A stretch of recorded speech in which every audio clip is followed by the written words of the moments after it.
The S&P 500 index tracking ETF SPY in relation to the equal weighted S&P 500 index RSP relative performance ratio, and it's anchored around the top of the 2020 COVID crash era, right around before the precipitous waterfall drop there.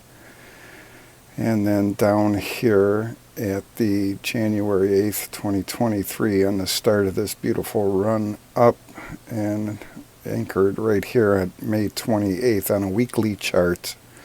And the cap weighted SPY jumped back above the zero pitchfork line here and is headed up to the high here. And if it surpasses that, then the zigzag will probably shift and we'll have to create another pitchfork. But until then, if I was indexing, which I don't recommend these days, I would index the equal weighted RSP over the SPY.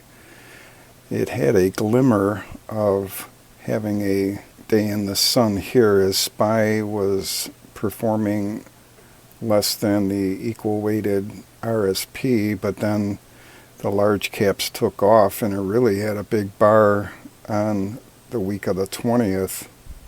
And that probably just means that the large cap SPY probably wasn't doing as bad as the equal weighted RSP.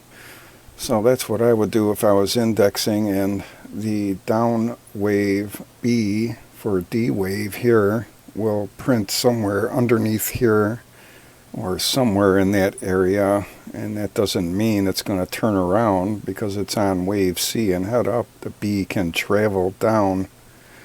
So that's what I would do with that. But for now, the big caps are having their day in the sun.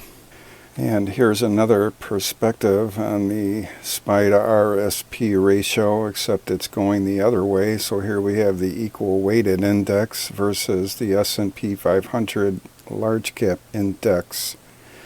And you can see that the RSP, or the equal weighted index, is at the bottom of this range here.